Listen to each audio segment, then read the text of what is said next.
lovelies, hope you all are doing great. As you can see, it's quite sunny today, so we're going outside. Come with me. All right, so let's go.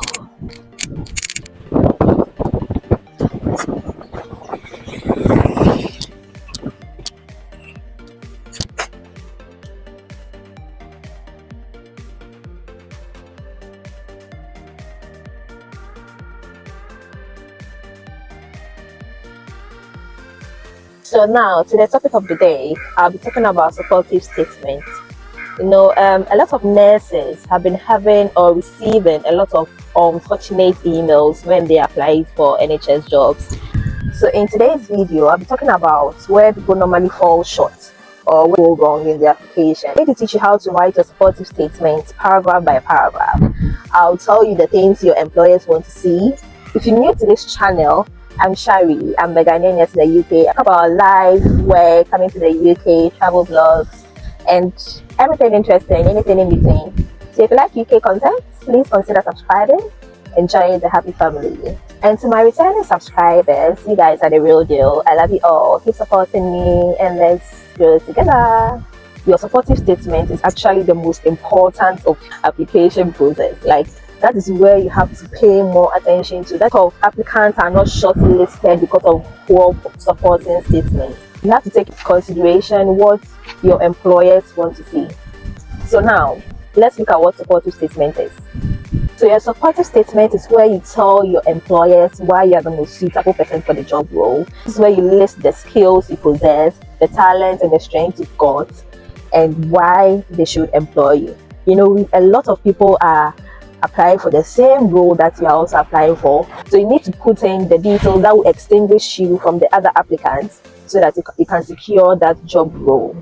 And one of the mistakes most applicants do is using one supportive statement for all their job application. This is a very, very bad move because supportive statement is not one size fits all. Every job has got its own person specifications and job descriptions.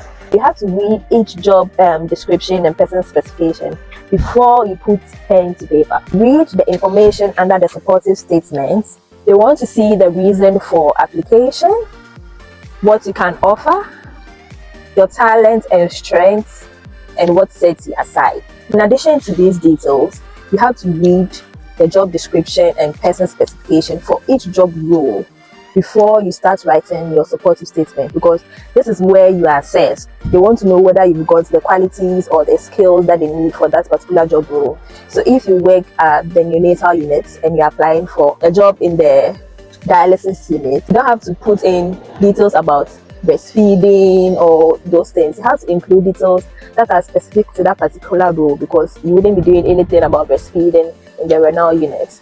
So let's get into details. So in the first paragraph, you need to tell them that you have read the job description and the person specification, and that you possess all the needed skills and qualities that will enable you to perform competently and effectively in that given role.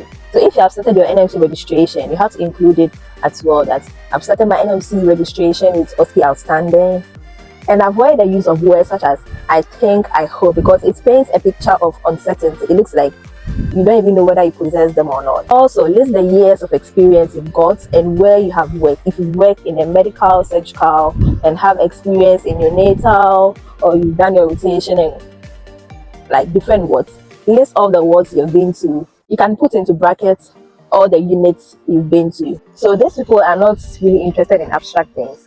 If you write, I am humble, I am the most loyal person you can come across, what shows you are the most loyal person? So if you've got experiences, probably if I am caring, you can include a scenario where you have cared for someone, probably a family member who has been bedbound, and all those details. Just a short summary of how you cared for the person. In addition to that, you can tell them you're an open-minded and self-motivated person with the main aim of impacting the life of people around you.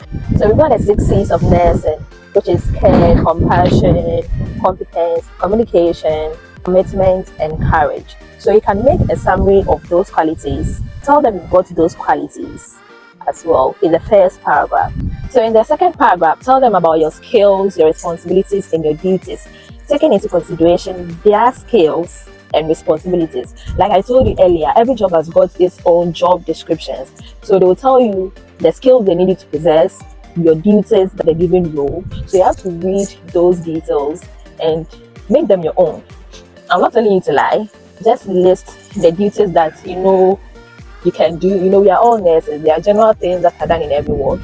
So give them a list of what you possess and what you have done in the past and what you can do as well.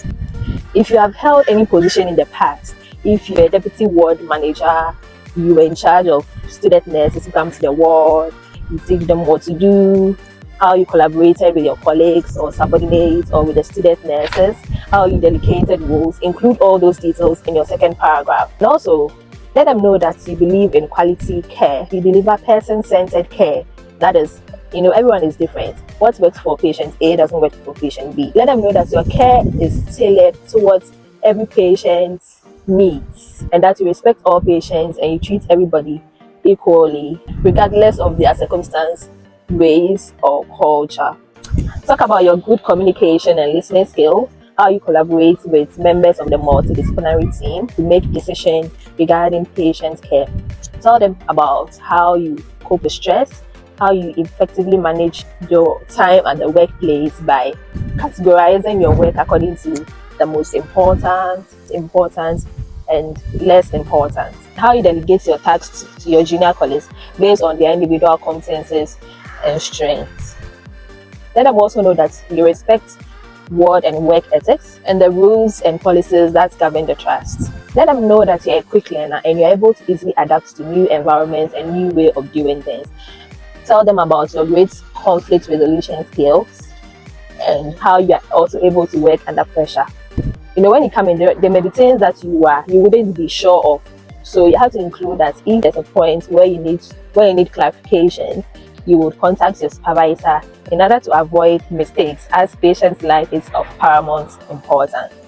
Now to the third paragraph, let's talk about what made you apply. Every trust has got its own values. You have to take a look at those values and let them know that their values align with your own values.